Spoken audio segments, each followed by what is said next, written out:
हमारा योग सप्ताह का आज छठा दिन है और हमारे साथ ज्वाइन होने वाली है फलटण की प्रसिद्ध मनोविकार तज्ञ डॉक्टर राजश्री नाळे मैम। मन निरोगी तर जीवन योगी इस विषय पर हमें मार्गदर्शन करने वाली है। डॉक्टर राजश्री मैम अपने एमबीबीएस की पढ़ाई के बाद पिछले 23 साल से मनोविकार तज्ञ के रूप में काम कर रही है। वह इंटरनेशनल ईएफटी लेवल 1 ट्रेनर है।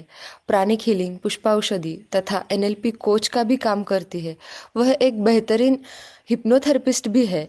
वैद्यकीय प्रैक्टिस के साथ वह निरंतर सामाजिक संस्थाओं से जुड़कर समाज सेवा भी करती रहती है। 2011 में उनको उत्कृष्ट महिला गौरव पुरस्कार तथा बहुत सारी सामाजिक संस्था के द्वारा महिला दिन के विशेष अवसर पर उन्हें गौरवान्वित किया गया है। 2021 में उनको राष्ट्र स्तरीय कोविड समाज रक्षक पुरस्कार भी सम्मानित किया गया है। ऐसे सम्मानित वक्ता के रूप में वह हमें मार्गदर्शन करने वाली है।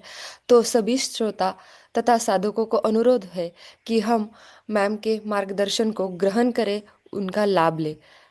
तो मैम कृपया आज आप हमें हमारे साधकों के लिए मार्गदर्शन कीजिए। तर सगळ्यात प्रथम गुड मॉर्निंग, शुभप्रभात आणि नमस्कार. आनंदकुंज करंज फेन यातर्फे जे आता हा सप्ताह सुरू झाला आहे त्यामध्ये तुम्ही सर्वजण जॉईन होत आहे. याचा अर्थ तुम्ही ऑलरेडी सगळे अवेअर आहात आणि स्वतःची जी एक काळजी आहे त्याच्याबद्दल तुमच्या सगळ्यांचे अभिनंदन. आणि डॉक्टर शशी पाटील यांची मी फॅन आहे असं म्हटलं तरी चालेल. मी त्यांना पाहिलं आणि त्यांचं आत्मचरित्र जे पुस्तक आहे, अगदी भलं मोठं पुस्तक आहे, 400-450 पानांचं, ते 2010 साली मी वाचलं आणि ते इतकं उत्कृष्ट आणि इतकं सुंदर आहे ते पुस्तक. तर इतकं मोठं पुस्तक असूनही मी ते 2 दिवसात पूर्ण वाचलेलं आहे. याचा विचार करा की डॉक्टर शशी पाटील यांची जे बायोग्राफी आहे किंवा आत्मचरित्र आहे ते किती सुंदर आणि उल्लेखनीय आहे. त्याच्यानंतर मग 2010 साली जेव्हा आम्हाला तेजज्ञान फाउंडेशनतर्फे याची सगळी माहिती मिळाली, आम्ही स्वतः बरेच साधक तिकडे आनंदकुंजला आलो होतो आणि तिथे आम्ही स्वतः थेरपी घेतली. तर अतिशय उत्तम असा हा अनुभव होता आणि तेव्हा मस्त छान वजनही कमी झालं होतं. 4-5 किलो 4 दिवसासाठीच आम्ही आलो होतो. आणि त्यानंतर मी स्वतः मनोविकार तज्ज्ञ, माझ्याकडे अनेक पेशंट येतात. आत्तापर्यंत 80-90 हजार पेशंट्स मी रुग्ण पाहिलेले आहेत. तर त्याच्यामध्ये मी शिवांबू चिकित्सा हे पुस्तक द्यायचे बरेच लोकांना आणि पॅरलली ही माहिती पण द्यायचे. तर असे 400-450 लोक तर असे शिवांबूनी बरे झालेले आहेत, मानसिक आजार आणि शारीरिक आजार दोन्ही सुद्धा. म्हणजे एक असं उदाहरण सांगेल की एक जो माझा रुग्ण होता त्याच्या मुलाला कॅन्सर झाला होता गुडघ्याचा. तर त्याला ॲम्प्युटेशन करायला लावलं होतं, म्हणजे पाय कट करायला लावला होता. आणि तिचा तो एकुलता एक मुलगा होता, त्यामुळे ती खूपच रडत होती. ऑलरेडी तिची माझ्याकडे डिप्रेशनची ट्रीटमेंट चालू होती. मी त्यांना पुस्तक दिलं आणि सांगितलं की तुम्ही तिकडे व्हिजिट करा आणि पहा काय होते ते. पण बहुतेक त्यांनी व्हिजिट नाही केलं, पण शिवांबू चिकित्सा त्यांनी चालू केली. आणि 2 महिन्यामध्ये ती आली माझ्याकडे आणि म्हणाली एकदम नॉर्मल आहे, मुलगा आता परत ट्रॅक्टर चालवायला लागला आहे आणि एकदम ॲब्सोल्युटली तो नॉर्मल आहे. तर ही पूर्ण लाईफ चेंजिंग ही गोष्ट आहे. असे बरेच मी तुम्हाला उदाहरण सांगू शकते की 2010 ते 2014 या वेळामध्ये शिवांबू चिकित्सा, UFT हे वापरल्यामुळे लोकांचा मध्ये किती बदल झालेला आहे. त्यामुळे doctor Shashi Patil, doctor Sarang Patil, doctor Nitin Patil आणि आता त्यांची तिसरं जनरेशन आहे डॉक्टर संदेश पाटील आणि प्राची, या सगळ्यांचं खूप सारं कौतुक आणि अभिनंदन. कारण शिवांबू चिकित्सा असं नाव जरी सांगितलं तर आपलं स्वतःचंच युरिन प्यायचं म्हणजे लोकांच्या भुवया अशा वर उडतात आणि त्यांना ते सगळं समजायला बऱ्यापैकी 20-25 मिनटं लागतात. पण डॉक्टर एक ऑथॉरिटी पोझिशन असल्यामुळे लोक करून बघतात की आता काही उपाय नाही तर हे तरी करूयात. आणि बरेच दुर्धर आजार साध्या आजारांपासून बरे झालेले आहेत. माझे स्वतःचे पण अनेक अनुभव याच्यामध्ये. तर तुम्ही सर्वांनी मला आज इथे बोलावलं आणि संधी दिली म्हणून तुमचे अभिनंदन. त्याच्या विषयाला आपण सुरुवात करूयात. आपल्याला सगळ्यांना शरीर माहिती आहे, ते पण आत्ता या 150 वर्षात मेडिकल सायन्स पुढे गेल्यामुळे आपल्याला अवयव माहिती आहेत. आता यूट्यूबला आपण खूप छान बघूही शकतो, लिव्हर कसे दिसते, हार्ट कसं काम करत आहे, डोळे, अगदी ॲनाटॉमी जसं म्हणतो. पण मन कुठे आपल्या कोणालाच माहीत नाही आहे. पण मन नेमकं कुठे आणि कुठे शोधायचं. पण आपण म्हणतो की माझ्या मनात, तर आपण इकडे हात ठेवतो माझ्या मनात, आणि खूपच टेन्शन आहे तर इथेही हात ठेवतो, दोन्हीकडे आपण हात ठेवतो. तर मे बी त्या ठिकाणी मनाचं अस्तित्व असावं. तर त्याला असं आध्यात्मिक भाषेमध्ये आपण असं म्हणू शकतो की मेंटल परमनंट सीड असं त्याला म्हणतात. म्हणजे जसे आपले गुणसूत्र आहेत तसेच आपलं मन देखील आहे आणि मनाचं सगळं प्रोग्रॅमिंग आहे ऑलरेडी. तर आपले जे काही त्या सीड्समध्ये किंवा त्या सॉफ्टवेअरमध्ये आपला, कारण प्रत्येकजण आपण वेगळे आहोत, आपला स्वभाव वेगळा आहे, आपली विचार करण्याची पद्धत वेगळी आहे, भावनांना व्यक्त करण्याची पद्धत वेगळी आहे, भावनांना जाणण्याची पद्धत वेगळी आहे. तर ह्या सगळे जे आहे ना, ह्याचं पण एक ॲप आहे आणि हे आपल्यामध्ये ऑलरेडी डाउनलोडेड असतं जेव्हा आपण जन्म घेतो. तर हे ॲपवर पूर्णपणे काम करून आयुष्यामध्ये आनंदी किंवा आपल्याला हवं ते पुढे जाण्यासाठी सुद्धा काम करायला हवं. म्हणजे शरीराला आपण तंदुरुस्त करायला इतकं सारं करत राहतो, ते पण सगळेजण करत नाही. आजकाल बघतो आपण लाईफस्टाईल कशी आहे, त्याच पद्धतीने तेवढाच वेळ आपल्याला मनाला तंदुरुस्त ठेवायला द्यायची गरज आहे आणि मनाला ट्रेनिंग द्यायची गरज आहे. तर हे आपल्याला माहिती आहे की मन जे म्हणजे नेमकं काय, तर दोन भागांमध्ये काल आपल्याला नितीन पाटील डॉक्टर जेव्हा सांगत होते तेव्हा त्यांनी सांगितले, मनस, बुद्धी आणि जे काही 3 गोष्टी त्यांनी सांगितल्या. तर त्याच्याबरोबर आपण साध्या भाषेमध्ये त्याला जेव्हा आपण डिवाइड करतो की सिंपल विचार आणि भावना. मनामध्ये काय उत्पन्न होतात, विचार आणि भावना. ना आपल्याला विचार दिसत ना आपल्याला भावना दिसत. भावना कशा दिसतात, समोरच्याला बघून त्याचे जे एक्सप्रेशन आहेत, आणि खूप लोक ते एक्सप्रेस सुद्धा करत नाही. तर या दोघांना ट्रेनिंगची गरज आहे आणि ते जेव्हा आपण ट्रेनिंग देतो तरच आपण मनामध्ये शांत आपल्याला वाटू शकतं. आणि आपण असं म्हणतो की मनामध्ये येणाऱ्या प्रत्येक विचाराचा परिणाम लेस दॅन 8 फ्रॅक्शन ऑफ सेकंड आपल्या प्रत्येक पेशीवर येतो. म्हणजे जर मला आत्ता विचार आला की जो काही विचार आला, स्थान आला किंवा भीती वाटली, राग आला, तर त्याचा इमिजिएट इफेक्ट आपल्या बॉडीच्या प्रत्येक पेशीवर लेस दॅन 8 फ्रॅक्शन ऑफ सेकंड आपल्याला येतो. आणि सगळे म्हणजे भीती वाटली की भीतीची सगळी लक्षणं सगळ्यांनी अनुभवली असतील.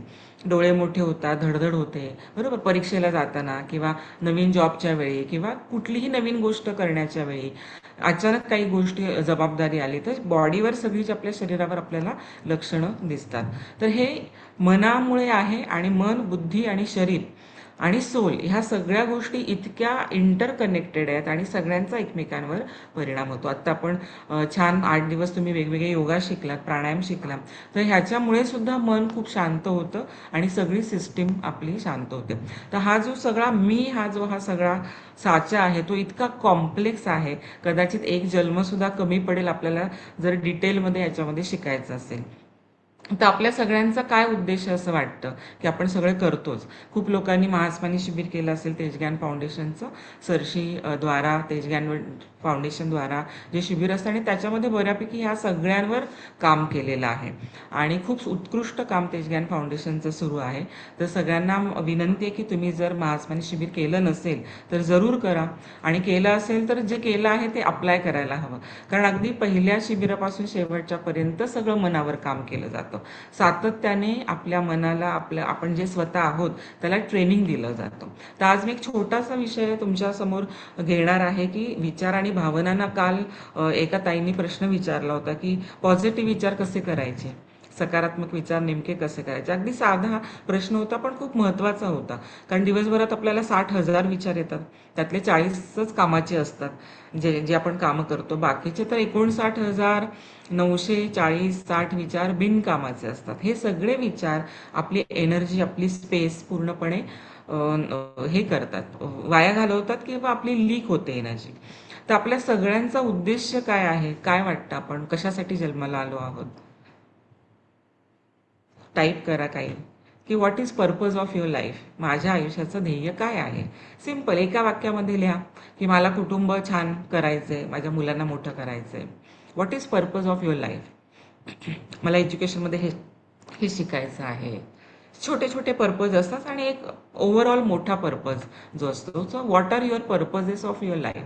काही लोकांना वाटेल चला माझी हेल्थ आता नीट नाही तर मला हेल्थवर फोकस करायचा आहे, सो ह्या आयुष्यात माझी हेल्थ नीट राहणं हे माझं पर्पज आहे. काही लोकांचं फायनान्शियल असू शकतं, काही लोकांचं कंबाईन असू शकतं. So what are your purposes, काय आहे उद्देश आयुष्याचा, काय वाटतं? विचार केला या सगळ्यांनी याच्यावर? बऱ्याच वेळा आपण खूप सारे मशीनसारखं येस हां, सर्वे भवना सुखीना, म्हणजे सगळे सुखी राहावे, शांत राहावे, हेल्दी राहावे, हा एक आपली भावना झाली. आणि त्या भावनाला साजेशी अशी आपली कृती आहे का, त्या भावनाला साजेसा मोक्ष, काही लोकांचं मोक्ष आहे. तर आपण पर्पज लिहून ठेवलाय का कुठे? किती जणांनी पर्पज लिहून ठेवलाय समोर की नाही हा मोक्षच माझा पर्पज आहे, गॉड एक्सपिरियन्स माझा पीस इन लाईफ. तर बऱ्यापैकी हे सगळे स्पिरिच्युअल पर्पजेस आहेत. मोक्ष, सगळ्यांना शांती मिळावी, मला शांती मिळावी. So these are spiritual purposes. पण तेवढा त्याच्यासोबत आपले इतर पर्पजेस पण क्लिअर हवेत. फिजिकल वेट आहे, बॉडी मास इंडेक्स आहे, एखाद्या अवयवाचा आजार आहे, इमोशनल, खूप लोकांना राग येत असेल, खूप लोकांना येतच नसेल, खूप लोकांची विनाकारण चिडचिड होत असेल, तर आपलं इमोशनल आणि मानसिक पण पर्पज असायला हवं. फायनान्शियल सगळं सेटलमेंट आहे. कदाचित एवढं कमवून ठेवलं की 2-3 पिढ्या बसून खातील, पण मग त्याचं अजून काय करू शकतो आपण.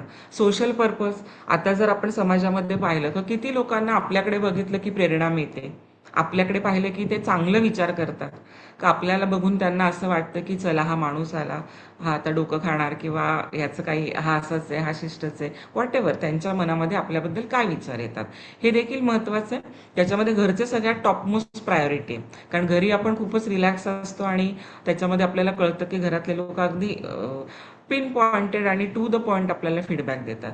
तर हे पर्पजेस सगळे क्लिअर असायला हवे, तर आपल्याला काहीतरी एक ऊर्जा मिळते की पुढे जाण्यासाठी.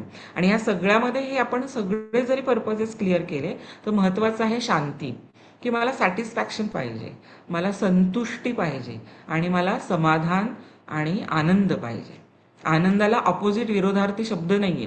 सुखाला दुःख आहे, पण आनंद आणि संतोष असे जे आनंद हा शब्द असा आहे की त्याला विरोधार्थी कुठला शब्द नाही. संतोषला सुद्धा असंतोष आहे, पण आनंदाला कुठला विरोधार्थी शब्द नाही. तर आनंदाला प्राप्त करणं, ईश्वर प्राप्ती झाल्यानंतर किंवा त्यासोबत आनंद तर आहेच. मग या आनंदाला जे आहे संपूर्ण स्वास्थ्य, पृथ्वीलक्ष आणि मुक्ती हे आहे. याचा अर्थ छान महास्मानी शिबिर झालेलं आहे आणि व्हेरी गुड. तर ह्या लक्षाला साजेसं माझी कृती काय आहे आणि रोज मी छोटी छोटी पावलं त्याच्यासाठी उचलतो का. Very good. तर हे सगळं करण्यासाठी सगळ्यात पहिल्यांदी आपला मन खूपच कॉन्सन्ट्रेशन वन पॉइंटेड असायला हवं. माइंड, शरीराने तर साथ द्यायलाच हवी, फायनान्शियल बेस हवा, सोसायटीचा आपल्याला आपल्याला हेल्प हवी किंवा त्यांचा आपल्याला एक सपोर्ट हवाच आहे. आणि हे सगळे लक्ष हळूहळू एका रात्रीत होणार नाहीये, पण आज मी थोडंसं पास्ट 2% पुढे गेले, तर त्याच्यासाठी मन आपल्याला खूपच जास्त एकाग्र, very clear, crystal clear thought process, आपल्या मनाची विचारांची स्पष्टता अत्यंत व्यवस्थित आणि वन पॉइंटेड हवी, की क्लिअर काही जरी झालं आजूबाजूला तर माझं हे लक्ष आहे, मला कंप्लीट करायचं आहे. कारण ब्लॉकेजेस खूप येणार आहे. जेव्हा आपण प्रवास करतो तर आपल्या गाडीमध्ये पण अडचणी येतात आणि ट्रॅफिक पण जाम होतं, बाहेरचे लोक विनाकारण काही गोष्टी घडून आणतात. तर हाच प्रवास आहे, जीवन प्रवास. आपण ज्या गाडीमध्ये बसलो जिथे पोचायचंय, तर हे आपलं कितीही ब्लॉकेजेस आले, कितीही अडीअडचणी आल्या, तर त्या अडीअडचणी आपल्याला त्या स्टेशनवर थांबवतात आणि थोडं 1-2 महिने वाया जातात, एखादं वर्ष वाया जातं, पुन्हा आपल्याला पटरीवर गाडी आणून पुन्हा तो वन पॉइंटेड फोकस आपल्याला द्यायला पाहिजे. आणि खूप जास्त आपण स्वतःशी प्रामाणिकपणे मनन करायला हवं. म्हणजे मी पोचलोय का, आता मी 10 वर्षापूर्वी मागच्या वर्षी जिथे होतो आज पोचलोय का. तर त्याच्यासाठी मन आपल्याला खूपच जास्त त्याला ट्रेनिंग द्यायला हवी आणि विचारांना. कारण सरशी पण तेजज्ञान फाउंडेशनमध्ये म्हणतात की सब मान्यताओं का खेळ है, understanding is the only thing. आणि ह्या वाक्यामध्ये खरंच सगळा सार आलेला आहे. कारण जसे आपले विचार तशा आपल्या भावना, जसे आपले विचार तशी आपली कृती. जसं आपण म्हणतो की आपल्याला भाव, विचार, वाणी, क्रिया 4 भागांमध्ये आपल्याला डिवाइड केलं, मन, बुद्धी, माइंड, सोल. भाव कसे आहेत, वित्ताच्या विचार कसे आहेत, वाणी कशी आहेत आणि कृती कशी आहेत. तर कृती आणि वाणी ह्या अवलंबून आहेत आपल्या विचारांवर. भावना सुद्धा बऱ्याच वेळा आपल्या विचारांवर अवलंबून आहेत. त्यामुळे विचारांना ट्रेनिंग देण्यासाठी सरशींनी विचार नियम हे पुस्तक लिहिलेलं आहे आणि त्या काळामध्ये 1,000 करोड लोकांपर्यंत आम्ही ते पोहोचवण्याचा सगळ्या ते सेवकांनी प्रयत्न केला होता आणि ते कम्प्लीट झालं होतं. तर त्याच्यामध्ये इतके सुंदर 7 नियम दिलेले आहेत. ते कुठे लिहून ठेवलेले का सातत्याने, कारण आपल्याला गरज असते ना रिमाइंडरची, सतत आपल्याला त्या फोकसवर यावं लागतं. ते आपण विसरतो, सातत्याने विसरतो आणि पुन्हा पुन्हा त्या चुका करतो. काही हरकत नाही, पुन्हा आपण आपल्याला करेक्ट करायला हवं. तर मनाला जे विचार येतात ते कुणी लिहून ठेवतं का रोज रात्री, की मला हेच विचार येतात, मला ह्या व्यक्तीला बसल्यावर हे विचार, पाहिल्यावर हे विचार येतात, माझ्या स्वतःबद्दल हे विचार येतात, जगाबद्दल हे विचार येतात, माझ्या प्रोफेशनबद्दल हे विचार. कोणी लिहिलंय का, तुमच्याकडे क्लिअर मॅप आहे का. कारण जर आपल्याला बदलायचं असेल, शांती पाहिजे असेल, तर आधी काय कचरा काढायचा ते माहीत असावं. स्वच्छता करायची असेल तर आधी आपल्याला प्रॉब्लेम माहीत असायला हवा. त्यामुळे जर आपल्याला मनाची शांती हवी असेल आणि सगळी पॉझिटिव्हिटी आयुष्यात हवी असेल, तर पहिल्यांदा काय निगेटिव्हिटी माझ्यामध्ये ते माहीत असणं गरजेचं आहे. सो आयडेंटिफाय करणं की मी कशी आहे, मी कसं आहे, माझं मन नेमकं कसं काम करतं. जे लेडीज असतात ते सकाळी उठल्या उठल्या कदाचित 9 पर्यंत टिफिन करायचा असतो, तर खूप गडबड असते, इतका स्ट्रेस असतो आणि त्या स्ट्रेसच्या भरामध्ये काही लोकांना बडबड करायची सवय असते, बडबड खूप, हे झालं चिडचिड करायची सवय असते. तर हे आपण बघायला हवं की माझी ऊर्जा केव्हा असते, मी चिडचिड, मला जेव्हा स्ट्रेस येतो तेव्हा मग मी काय करतो नेमकं, लोकांवर किती बोलतो का स्वतःमध्येच मी स्ट्रेस लपवून ठेवतो. तर हे आपण आपल्याला ओळखणं हे सगळ्यात महत्त्वाची पायरी, की मी काय करतो, मला अशी भावना आली की मी काय करतो. सो माझी कृती काय आहे, मला कोणत्या भावना येतात, ह्याला CBT असं म्हणतात, कॉग्निटिव्ह बिहेवियरल थेरपी. म्हणजे आपली सतत आत्मपरीक्षण करणं. आणि ह्याच्यासारखं मोठं टूल नाही. घरामध्ये आपल्याकडे भरपूर वस्तू असतात, काही बिघडलं तर स्क्रूड्रायव्हर काढा, हे बिघडलं तर ते. तो there is a technique. Mixer ही एक टेक्निक आहे, टेक्नॉलॉजी आहे. जसं आता AI टेक्नॉलॉजी, आता झूमवर आपण घरी बसल्या बसल्या सगळ्यांशी आपण संवाद साधतो, तर या सगळ्या टेक्नॉलॉजीज आहेत. तर माइंडमध्ये पण आपल्याला खूप साऱ्या टेक्नॉलॉजी डाउनलोड करून घ्याव्या लागतील, तरच आपला फोकस आणि आपली क्लिअरिटी, आपला पर्पज आपण कंप्लीट करू शकतो. तर ही टेक्नॉलॉजी काय आहे, तर विचार बदलण्याची टेक्नॉलॉजी आहे आणि भावना बदलण्याची टेक्नॉलॉजी. तर विचार बदलण्याची सगळ्यात बेस्ट टेक्नॉलॉजी म्हणजे लिहिणं, साधं लिहिणं. जसं लहानपणापासून आपल्याला सांगतात सगळे, की रात्री झोपताना डायरी लिहा स्वतःची. ह्याच्यासारखं सुंदर टेक्नॉलॉजी नाही, की स्वतःला आयडेंटिफाय करा आणि आजच आपण कळतो की अरे आज ह्या गोष्टी आपल्याकडून चुकल्या, आपण उगाच इकडे चिडचिड केली, उगाच इकडे ताण घेतला, ही गोष्ट तर सहज झाली. जे काही आपल्यामध्ये आलं स्वतःचा मॅप, की मी कसा आहे, हा मॅप जेव्हा आपल्या समोर डायरीमध्ये असेल तेव्हाच तो दुसऱ्या दिवशीचा मॅप बदलणार आहे, गुगल मॅप. तसं आपल्या स्वतःचं जे आपलं नाव आहे राजश्री आहे, तर राजश्रीचा माइंड मॅप म्हणजे ती कशी आहे, राजश्रीचा स्वचा मॅप, जे कोणी आपण आहोत त्याचा मॅप रोजच्या रोज तो बदल. तर आता कदाचित तो भारताचा नकाशा असेल, पाकिस्तानाचा नकाशा असेल, तर तो गोल होणं, जो असा काय तिरका इकडे तिकडे गेलाय तो गोल होणं हे गरजेचं आहे, की संपूर्ण विकास होणं सगळ्या लेवलवर हे हळूहळू होणार आहे.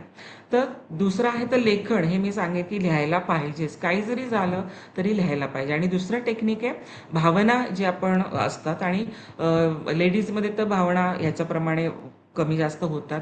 ऑलरेडी त्यांच्यामध्ये ते सॉफ्टवेअर देवानी डाउनलोड करून ठेवले फ्रीमध्ये. राग येणार, चिडचिड येणार, जेलसी येणार, ईर्ष्या येणार, उगाचच बडबड होणार.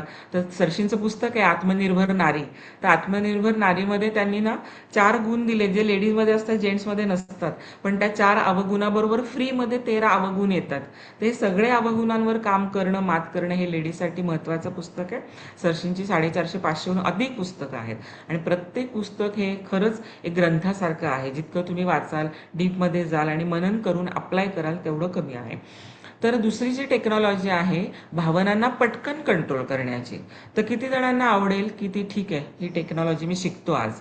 पहिली मी 2च टेक्निकवर का फोकस करते आपल्याला प्रगती करण्यासाठी, लेखन, लेखन, त्याच्याशिवाय काही नाही. आणि लिहिता लिहिता आपलं आपोआपच मनन होणार आहे, बरोबर. कारण आपण नुसते बसून विचार केले तर विचार कुठेही भरकटतात, दिशाहीन असतात. काही काही मुलं रात्री गाडीवर बसतात आणि सहज आपलं एक फिरायला जातात ना, तर कुठे जायचं माहीत नसतं त्यांना. तशीच आपल्या विचारांची अवस्था होते जेव्हा आपण बसून विचार करतो. कारण विचित्र आणि वेगळ्या दिशेला वाहणारे, ज्याला काही अर्थहीन असं आपलं वेळ वाया घालवणारे येतात. म्हणून एकदा तुम्ही लिहायला बसलं की तुम्हाला लक्षात येतं की असंच आपल्याला फोकस्ड आणि आपला मॅप समजला की आपण पुढे बदलतो. तर सेकंड टेक्निक आहे भावना पटकन बदलण्याची. तर खूप लोकांनी, किती जणांना ऐकायला शिकायला आवडेल. Is a very quick technique, 2 to 3 minute. Yes. तर आपण शिकूया. त्याचं नाव आहे इमोशनल फ्रीडम टेक्निक. काय नाव आहे त्याचं? Emotional freedom technique. गेरी क्रिक नावाच्या शास्त्रज्ञांनी हे काढले. आपल्या शरीरामध्ये 72,000 नाड्या आहेत, ज्या दिसत नाहीत. जशा रक्तवाहिन्यांचं जाळं आहे तसं 72,000 नाड्या आहेत. आणि या 72,000 नाड्यांना एकदम छान चालवणारे सेंटर्स म्हणजे चक्र, सगळ्यांनी ऐकली असतील, मूलाधार चक्र, स्वाधिष्ठान चक्र, अनाहत चक्र, आज्ञा, सहस्रार, ही सगळी मुख्य सेंटर्स आहेत. आणि या 72,000 नाड्या आहेत. आणि अजूनही ज्या नाड्या आहेत, कोणी ऐकलं असेल, सुषुम्ना नाडी, इडा, पिंगळा नाडी, इतर बाकी 10 नाड्या आहेत. तर या त्या 10 नाड्यांचे जे महत्त्वाचे पॉईंट्स आहेत, ॲक्युप्रेशर पॉईंट. ॲक्युप्रेशर पॉईंट ते पॉईंट आपल्या हातावर, चेहऱ्यावर आणि थोडंसं कॉलर बोनला असतं. ते आपण टॅप केले, आपल्या समजा तुमचं गाडी आहे, आपण रोज सकाळी गाडी टू व्हीलर फोर व्हीलर जातो तर थोडी धूळ बसलेली असते, तर ती फक्त झटकली तरी जाते. खूप खराब झाली असेल तर आपण धुतो, पण जस्ट तुम्ही असं झटकलं तरी तिथली धूळ जाते. बरोबर. तर आपल्या शरीरातल्या, आपल्या मनातला जो सगळा भावनांचा कचरा आहे, कारण आपण ह्युमन बिईंग आहोत, ऑटोमॅटिक सॉफ्टवेअर आहे भावनांचं, विचारांचं, तर आपल्याला निगेटिव्ह भावना येणारच. असं नाही की आपण नाही येणार, आपण परिपूर्ण संत नाही झालेलो की नाही बाबा आता सगळे विचार नॉर्मल आहेत आणि मला एक पण निगेटिव्ह भावना नाही येणार. अगदी त्या सतत येतात, पण त्या येतात तर त्या साठवून न ठेवता त्याचा कचरा आपण बाहेर काढायला पाहिजे. रोज आपल्या अंगणामध्ये कचऱ्याची गाडी येते आणि सगळा कचरा आपण बाहेर टाकतो. बरोबर. घर आपण स्वच्छ करतो, तसंच शरीर स्वच्छ करतो, तसं भावनांचा कचरा जेव्हा बाहेर जातो, निगेटिव्ह विचारांचा कचरा जेव्हा बाहेर जातो, तेव्हा आपण एकदम आतून क्लिअर होतो आणि जागा शिफ्ट होते आणि खूप सारे आजार पण ह्याच्याने बरे होतात. कारण प्रत्येक भावना प्रत्येक ऑर्गनशी रिलेटेड आहे. म्हणजे जर खूप भीती असेल तर किडनीवर प्रभाव पडतो आणि मूत्राशयावर प्रभाव पडतो, इंटेस्टाईनवर, आतड्यांवर प्रभाव पडतो. खूप सारा राग आला तर पॅनक्रिया, लिव्हर, गॉल ब्लॅडर याच्यावर प्रभाव पडतो. भीती वाटली, ताणतणाव आला तर फेफडे, लंग्स आणि हार्टवर प्रभाव पडतो. त्यामुळे प्रत्येक भावनाला एक टार्गेट ऑर्गन दिलेलं आहे. त्यामुळे जितके भावना तितके ते ऑर्गन हळूहळू हळू दूषित ऊर्जा, आजारपणाची ऊर्जा, त्या समजा हे लिव्हर आहे आणि एखादा माणूस सतत राग करतो आणि ते राग काही दिवस ठीक आहे, 2 वर्ष 10 वर्ष राग येऊन येऊन या लिव्हरमध्ये रागाची ऊर्जा साठते, ती बाहेर फेकली जात नाही, तिथे कुठे कचऱ्याची गाडी नाही, तिथे फारसं डिटॉक्सिफिकेशन आहे, हळूहळू लिव्हरचे प्रॉब्लेम तयार होतात. म्हणून आज मी सोनोग्राफीच्या रिपोर्टमध्ये बघते की लेडीजला काही दारू वगैरे कोणी पित नाही, काही व्यसन नाही, तरी सगळ्यांना फॅटी लिव्हर आहे. या सगळ्यांना फॅटी लिव्हर असण्याचं कारण काय आहे? लाईफस्टाईल आहे, मन आहे, आणि दुसरी जी महत्त्वाची गोष्ट आहे की निगेटिव्ह इमोशन्स बाहेर काढण्याची एवढी जास्त टेक्निक नाही आहेत, त्यामुळे फॅटी लिव्हर आजकाल सगळ्यांना दिसतं. तर त्या टेक्निकचं नाव आहे इमोशनल फ्रीडम टेक्निक. ते आपले पॉईंट आहे. सगळे रेडी आहे? ह्याला एकच गोष्ट लागणार आहेत, आपण स्वतः. आपण स्वतः, आपले 2 हात एवढंच लागणार आहे. तर पहिला पॉईंट आहे हा कराटे चॉप पॉईंट. तर इकडे आपले 2-3 बोटं घेऊन आपल्याला टॅपिंग करायचं आहे. हा हा आपल्या अंतर्मनाचा पॉईंट आहे. अंतर्मन, बाह्यमन. अंतर्मनामध्ये 80% अंतर्मन आपलं लाईफ चालवतो. ॲक्च्युली तो डायरेक्टर आहे आपल्या आयुष्याचा. आपल्याला वाटतं आपण आहे, कॉन्शियस माइंड फक्त 20% आहे. तर सगळं 80% अंतर्मनात खूप सारं दडलेलं आहे. लहानपणी कुठल्या टीचरनी शिव्या दिल्या असतील, आईबाबांनी काही धोपटलं असेल, म्हटलं असेल तू काही लायकीचं नाही, तुझ्या आयुष्यात काहीच होणार नाही, हे सगळं साठवलेलं आहे. बहीण भावाच्या काही गोष्टी असतील, बाहेरच्या काही गोष्टी असतील, पेपरमध्ये वाचलेले असतील. सरशाला बॅड प्रोग्रामिंग म्हणतात. BAD bad. बी फॉर बचपन में हुआ, ए फॉर अज्ञान, अंधकार में हुआ, आणि डी फॉर दुःख में. दुःखामध्ये आपण खूप निगेटिव्ह विचार करतो आणि ते साठतात. तर हा पहिला पॉईंट आहे, ठीक आहे, अंतर्मनाचा पॉईंट. आणि ह्याच्याने कॉन्फिडन्स पण वाढतो. हा दुसरा आहे, आपली जिथे भुवई स्टार्ट होते, हा एक आहे. हे 2 बोटं वापरतो आणि टकटक करायचं नुसतं, ठीक आहे. हा एक पॉईंट आहे. त्याच्यानंतर हा एक पॉईंट आहे, भुवई संपते तिथे, आणि 5 ते 7 वेळा फक्त टाक करायचे. त्याच्यानंतर खाली एक आहे, डोळ्याच्या खाली, नंतर नाकाच्या खाली, नंतर आपल्याला ओठांच्या खाली आहे, नंतर आपलं हे जे कॉलर बोन पॉईंट आहे इथे, जसे जेंट्सची जशी कॉलर इथे येते, तर इथे हा पॉईंट आहे. ह्याच्याच खाली बरोबर कॉलर म्हणजे हा आपला जो खड्डा आहे इथे, ह्याच्या साईडला 1.5 इंच आपण इथे जातो आणि त्याच्याच खाली 1.5 इंच जातो. हा एक पॉईंट आहे. हे 2 पॉईंट. बरोबर. आपला आर्मपीट जिथे आहे, तर आर्मपीटच्या खाली एक पॉईंट आहे. बरोबर. तर हा पण ब्लॅडरचा पॉईंट आहे. त्यानंतर आपले जे हात आहे, हे नख जिथे आपलं संपतं ह्या साईडला, ठीक आहे, इथे एक पॉईंट आहे. नंतर दुसरा इंडेक्स फिंगर, तिसरा मिडल फिंगर. ही फिंगर सोडून द्यायची, ही युट्रसशी रिलेटेड असते आणि प्रेग्नन्सीमध्ये वगैरे प्रॉब्लेम येऊ शकतो. आणि ही लास्ट रिंग फिंगर.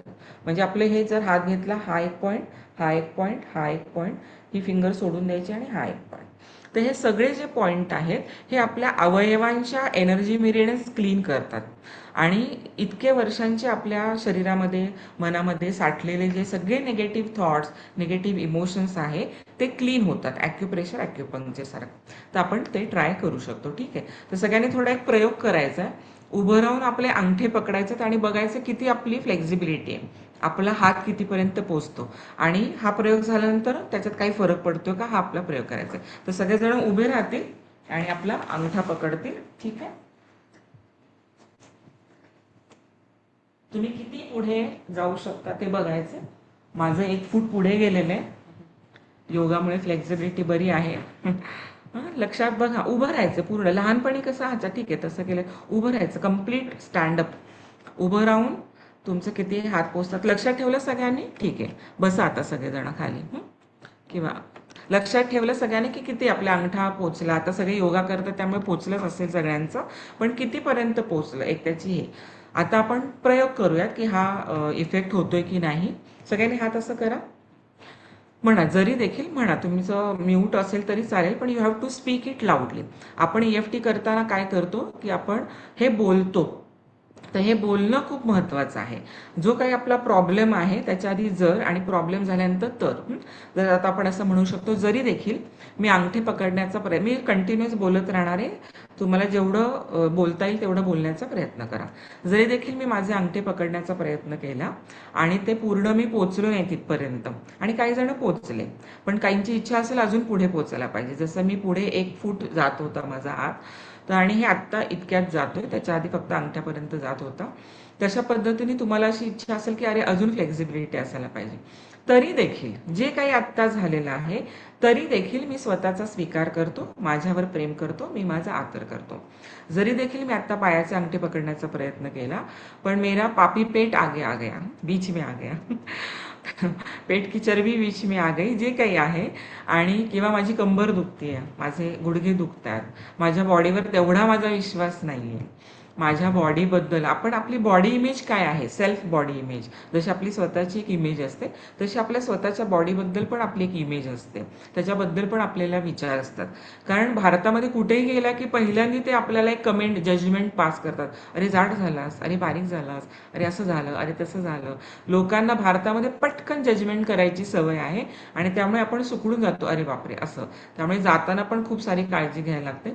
तर जरी देखील मला माझ्या शरीराबद्दल असे असे विचार येतात, काहींना चांगले पण येत असतील, तरी देखील मी स्वतःचा स्वीकार करतो, माझ्यावर प्रेम करतो, मी माझा आदर करतो आणि मी मला क्षमा करतो. 4 गोष्टी आहेत: स्वीकार, प्रेम, आदर, क्षमा. जरी देखील असा असा प्रॉब्लेम आहे तरी देखील ह्या 4 गोष्टी मी स्वतःवर करतो. हा मूळ खूप महत्त्वाचा एक टेक्नॉलॉजीचा पहिली स्टेप आहे हे म्हणणं प्रत्येक. मग त्याच्यामध्ये तुम्ही दुसरं काही घालू शकता, राग, विचार, भीती, व्हॉट एव्हर इट इज. आपण करूयात ते जेवढं आपल्याला टाइम आहे तेवढं. तरी देखील मी स्वतःचा स्वीकार करतो, माझ्यावर प्रेम करतो, मी माझा आदर करतो. ठीक आहे. मला थोडंसं तरी बरं, मी एकटाच आहे माझ्या घरी. जर सगळेजण हे 72-73 लोक एकत्र असते तर अजून भीती वाटली असती, अजून काळजी वाटली असते की अरे त्याचा हात पोचतोय, पटकन लक्ष देतो आपण, याचा हात पोचतोय, त्याचा पोचतोय, माझा नाही पोचला. Comparison and judgement is a part and parcel of the human nature. तर अजून मग थोडं त्रास होतो, राईट. तर तरी देखील मी स्वतःचा स्वीकार करतो, माझ्यावर प्रेम करतो, मी माझा आदर करतो. कदाचित 2 जण एकत्र करत असतील, हजबंड वाईफ, मैत्रिणी मैत्रिणी, बहीण भाऊ, तर एकाचा पोचला एकाचा नाही पोचला. मला ताण येतो, मी हा ताण सोडून द्यायला तयार आहे. आता हे बाकीचे पॉईंट करताना काय करायचं, हे नेगेटिव्ह इमोशन त्याच्याशी रिलेटेड रिलीज करतोय असा विचार करायचा. मी सगळा स्ट्रेस सोडून द्यायला तयार आहे, याबद्दलची सगळी भीती सोडून द्यायला तयार आहे, मी सगळ्या प्रकारची काळजी सोडून द्यायला तयार आहे, मी सगळ्या प्रकारचं कन्फ्युजन, आणि हे काही शब्द बोलले तरी चालतील, असं नाही की हा शब्द इथे हा शब्द, असं काही नाही. जे काही तुमच्या मनात भावना आहेत, निगेटिव्ह थॉट्स, ते बोलायचे. मी सगळं कन्फ्युजन सोडून द्यायला तयार आहे, मी सगळी काळजी सोडून द्यायला तयार आहे, मी सगळं फ्रस्ट्रेशन सोडून द्यायला तयार आहे. माझ्या मनामध्ये जे स्वतःच्या हेल्थबद्दल फ्रस्ट्रेशन आहे, अरे किती दिवस झालं मी करतोय योगा, किती दिवस झालं मी डाएट करतोय, किती दिवस झालं मी चालायला चाललोय, जिमला चाललोय, किती वर्ष करू मी, तरी माझं रिझल्ट तात्पुरता येतो, परत जातो, मी आहे तिथेच. काही माझ्यात हे जे फ्रस्ट्रेशन आहे ते सगळं सोडून द्यायला तयार आहे. मी किती खर्च केला त्यांचं खाली, मी केवढा खर्च करतो, मी स्वतःसाठी एवढा वेळ देतो, तरी देखील मला तेवढा रिझल्ट मिळत नाही. ही सगळी माझी भीती, काळजी, ताणतणाव, टेन्शन, विचार सोडून द्यायला तयार आहे. माझं हात जिथपर्यंत पोचला, आता मी माझा स्वीकार करतो आणि आशा करतो की नंतर तो पोचेल. याच्याबद्दलचे सगळे नकारात्मक विचार सोडून द्यायला मी तयार आहे. मी स्वतःचा स्वीकार करतो, माझ्यावर प्रेम करतो, मी माझा आदर करतो. 1 मोर राऊंड.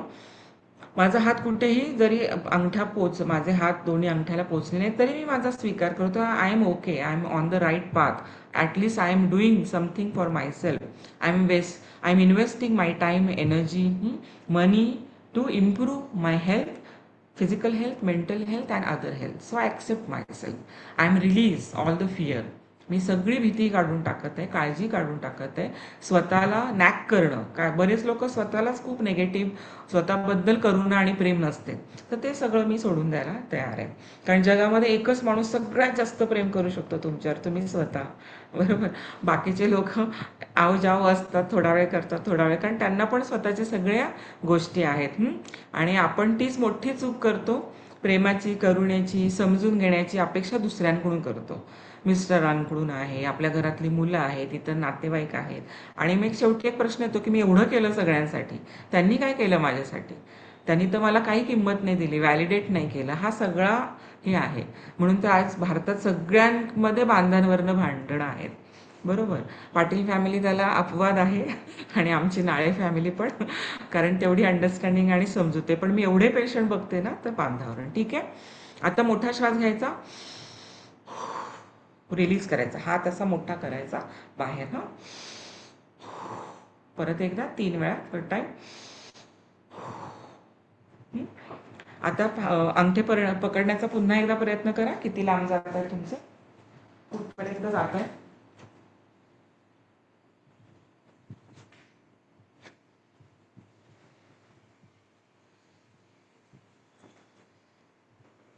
डन. काही फरक पडला का? थोडाफार 1-2 इंच पुढे गेलं, राईट. थोडी कंबर रिलॅक्स वाटली, गुडघ्यांना ताण कमी वाटला, थोडं हलकं वाटलं. How you are feeling? Good, great. So हां, तिकडे इफेक्ट येतो कारण आपण रिलीज केला. आपल्या शरीरामध्ये जे काही कचरा होता तो रिलीज टाकून दिला कचऱ्याच्या गाडीमध्ये. आणि खूप सोपं आहे हे. जेव्हा आपण टॅपिंग करतो ना, तेव्हा आपल्या शरीरामध्ये एनर्जी फॉर्ममध्ये, बरोबर, एनर्जी फॉर्ममध्ये सगळे थॉट्स, सगळे इमोशन्स स्टोअर असतात वर्षानुवर्षे. वर्षानुवर्षे ते तसे स्टोअर असतात एनर्जी फॉर्ममध्ये, ज्याला फोर्थ मॅटर असं म्हणतात. आपली जी बॉडी आहे ना, ती सॉलिड, लिक्विड, गॅस या 3 मॅटरपासून बनलेली आहे. पण there are more matters, there are more dimensions on the earth. There is a fourth dimension called a plasma or इथर. तर इथरिक मॅटर, जसं आपण उदबत्ती लावली, धूर आणि नंतर निघून जातो, दिसत नाही, बरोबर, वाफ थोड्या वेळाने दिसत नाही. तर इथरिक जो मॅटर आहे, प्लाझ्मा, त्या मॅटरमध्ये हे सगळ्या गोष्टी लपलेल्या असतात आणि वर्षानुवर्ष त्या तशाच असतात. जेव्हा आपण टॅपिंग करतो आणि त्यांना दिशा देतो की तू जा आता, तुझी गरज नाही माझ्या शरीरामध्ये, मी हे सगळं सोडून दिलेलं आहे. जसं आपण कृतज्ञता डायरी लिहितो, माफी मागतो, बरोबर, तर तसंच आपल्या शरीरातल्या ह्या सगळ्या निगेटिव्ह भावनांना, त्यांना सुद्धा जायचं आहे. कारण कुठली गोष्ट तिथेच राहिली तर सडते. त्याच्यामुळे ह्या रिलीज करायला ही EFT भावना आहे, EFT टेक्निक आहे. आणि त्याच्यानंतर आपलं पूर्ण एनर्जी मोकळी होते, मेरिडियन्स मोकळे होतात आणि वी फील बेटर. तर ही जी EFT टेक्निक आहे ही आपण सगळ्यासाठी वापरू शकतो. आपले सगळे शारीरिक आजार, सगळे मानसिक आजार, सगळ्या प्रकारच्या नकारात्मक भावना, सगळ्या प्रकारचे नकारात्मक विचार, याच्यासाठी आपण हे वापरू शकतो. EFT हे फ्री आहे. गेरी क्रेगचं बरेच तुम्हाला व्हिडिओ सापडतील यूट्यूबला. तेजग्यान फाउंडेशनमध्ये 2010 साली आपले पण व्हिडिओ त्याच्यामध्ये अपलोडेड आहे. 10-10 मिनिटाचा एक व्हिडिओ, पार्ट 1, 2, 3, 4. त्याच्यामध्ये फक्त माहिती दिली, which is very very technical. You may get bored Y listening that, but you may have the different knowledge, different aspects of this knowledge. तर तुम्ही ऐका, तुम्हाला कळेल की अरे हे कसं काम करतं. त्यानंतर एक जनरल व्हिडिओ तुम्हाला हिंदीमधून सापडतील. आणि लिटरली सगळ्यासाठी, आता उद्या रिनीट आहे, एवढे सगळे 23 लाख मुलं, त्यांना रिनीट द्यायची किती प्रेशर असेल त्यांना. आपल्या शिक्षणामधल्या भ्रष्टाचार ह्या गोष्टीमुळे हे सगळं यांना प्रेशराईज झालेलं आहे.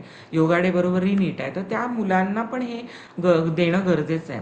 तर आपण एक लास्ट राऊंड करूयात, मग क्वेश्चन आन्सर सेशन करूयात. जरी देखील म्हणा, जरी देखील मी आत्ता, जे माझं वय आहे आणि जे माझ्या भावना आहेत, मी जेवढं काही अचीव केलेलं आहे, बऱ्याच गोष्टी अचीव करायच्या राहिलेल्या आहेत, खूप साऱ्या गोष्टी माझ्या मनाविरुद्ध झाल्या आहेत. ऑलमोस्ट 99% मनाविरुद्ध असतं. बरोबर. तर खूप साऱ्या गोष्टी माझ्या मनाविरुद्ध आहे. अगदी लेडीजसाठी सासू आणि सून असेल तर ही भाजी कुठली करायची त्याच्यावरून सुद्धा वेगळ्या गोष्टी आहेत. हजबंड वाईफ असेल तर मुलाला कुठल्या शाळेत ॲडमिशन घ्यायचं त्याच्यावरून सगळीकडे मतभेद आहेत. तर सरशींचं वाक्य खूप छान आहे की दृष्टिकोन वेगळे असतील तरी चालेल, पण दृष्टी लक्ष एक असायला हवं. तेवढं आपण फॅमिलीमध्ये केलं तर खूप चांगला फरक आपल्याला पडतो. तर मी जसं काही आहे, मी हेल्थवर काम करतोय सध्या. माझी नाती बऱ्यापैकी चांगली आहेत. मी अजून काम करतोय. एखाद दुसरं नातं असेल, त्याच्यावर काम करायचं असेल. माझं समाजामध्ये स्तर चांगला आहे. पैसे पण बऱ्यापैकी छान कमवून ठेवले. सगळं माझं नीट नाही. अध्यात्मावर मी काम करतो आहे. पण तरी पण अजून जे त्याला स्पीड मिळायला हवं किंवा माझी स्वतःची जी एनर्जी त्याच्यामध्ये फोकस मी लावायला हवी, जे काही आहे, तरी देखील मी स्वतःचा स्वीकार करतो. मी जसं आत्ता आहे, ज्या स्टेजवर मी आत्ता आहे आणि मला जिथे पोचायचं आहे, याच्यामध्ये आत्ता थोडीशी डिस्पॅरिटी आहे, थोडंसं त्याच्यामध्ये किंवा खूप जास्त तफावत आहे. तरी देखील मी स्वतःचा स्वीकार करतो, माझ्यावर प्रेम करतो, मी माझा आदर करतो. राईट. हे 3 टाइम्स आपल्याला बोलायचं आहे. मी सोडून देत आहे सगळा राग, जेवढी काही चिडचिड होते, माझा जो काही स्वभाव आहे जो माझ्या स्वतःच्या दुःखाला कारणीभूत आहे आणि इतरांच्या दुःखाला कारणीभूत आहे, असा स्वभाव मी शोधून मी तो सोडून द्यायला तयार आहे. काही लोक खूप परफेक्ट असतात, एकदम सगळं नीट हवं असतं, पण समोरची माणसांचं तेवढं परफेक्शन नसतं. काही माणसांचं स्पीड खूप जास्त असतं काम करण्याचं, काही लोकांचं कमी असतं. काही लोकांना नॉलेज खूप असतं आणि काही समोरच्या लोकांना कमी असतं, जे काही. आणि खूप असे लोक असतात त्यांच्यापेक्षा आपल्याला कमी असतं. तर जे काही सगळे बदल आहेत, ज्या लोकांसोबत आपण राहतो, वी आर सो डिफरंट. बरोबर. एकदम व्हरायटी आहे, लॉट ऑफ व्हरायटी. आणि ह्यामुळे जे काही निर्माण होतं, क्रिएशन, जी माया निर्माण होते आणि त्याच्या मायेमध्ये मी गुंफत जातो आणि थोडा वेळ मी विसरतो की what is purpose of my life. Happiness, आनंद, परमनंट हॅपीनेस, ईश्वर अनुभूती, तरी देखील मी स्वतःचा स्वीकार करतो. मी हे सगळं सोडून द्यायला तयार आहे. I am ready to release all the current negative scenario in my life. मी सगळं निगेटिव्ह सोडून द्यायला तयार आहे. I accept my self, I love my self, I respect my self. I am ready to release all the negative aspects of my life currently, and I am ready to accept all the positivity and all the great things in my life. खूप वेळा आपण अडून धरतो, कारण आपण जर राहिलो ना, निगेटिव्ह गोष्ट टाळण्यासाठी आपण ती धरून ठेवतो, त्यामुळे पॉझिटिव्ह पण येत नाही. कारण तो एकच ब्लॉक आहे आपल्या बॉडीमध्ये, एकच आहे. आपण हे एखाद्या माणसाला टाळण्यासाठी खूप गोष्टी आपण नाही करत, तर तसं जर केलं तर पॉझिटिव्ह सुद्धा येत नाही. त्यामुळे पटपट रिलीज होणं, पटपट माफ करून मोकळं होणं, लेट गो करणं हे खूप गरजेचं आहे. लेट गोसाठी हे बोट आहे. जर एखादी गोष्ट आपल्याला लेट गो होत नसेल ना, तर आपल्याला हे टॅप करायचं, मी सोडून देते, मी सोडून देते. एखाद्याला माफ करायचं पण होत नसेल, मी सोडून देते. राईट. तर ह्या लेट गो साठी आहेत. अशी वेगवेगळी बटणं आहेत प्रत्येकासाठी. ते डिटेलमध्ये पण आपल्याला तुम्हाला सापडेल, यूट्यूबला पण सापडेल, गुगललाही सापडेल. आता तर AI आपल्या ह्याच्यामध्ये खिदमतीला आहे, त्याच्यावरही सापडेल. राईट. तर नंतर मग शेवटी 3 वेळा असं करायचं. तर आपल्या शरीरातली सगळी निगेटिव्हिटी कार्बन डायऑक्साईडच्या रूपामध्ये ती बाहेर फेकली जाते. सगळं आतमध्ये इतकं कॉम्प्लेक्स सगळं ह्याचं मेकॅनिझम होऊन we get very very release. Right. So मन निरोगी तर आपण योगी. तर योगीचं सगळ्यात मुख्य लक्षण असतं आनंदी राहणं, शांत असणं, समत्व भावना, सगळ्यांना समान भावना करणं, अनासक्त असणं, अहंकार नसणं. तर योगीची जी काही सगळी लक्षणं आहेत ती हळूहळू आपल्यामध्ये यावीत आणि असं एका रात्रीत येणार नाही. त्यासाठी ही EFT टेक्निक खूप इम्पॉर्टंट आहे. रोज तुम्ही सकाळी 5 मिनिटं, संध्याकाळी 5 मिनिटं झोपताना जरी अप्लाय केली, जसे आपण प्राणायाम करतो, तेव्हा रोजचा कचरा काढला तर एक खूप साठणार नाही. So this is very very powerful and important technique given by Gary Craig to all of us, to the world. So thanks to him also. Thank you everyone for म्हणजे माझं सगळ्यांनी ऐकून घेतलं आणि आनंद कुंजच्या सगळ्या टीमनी मला बोलवलं, त्याबद्दल मी तुमचे खूप खूप आभार व्यक्त करते आणि इथे मी थांबते. खूप कमी वेळ, 2च मिनटं राहिलेत आपल्याकडे, तरी 2 मिनटात कोणाला प्रश्न असेल तर नक्की सांगा.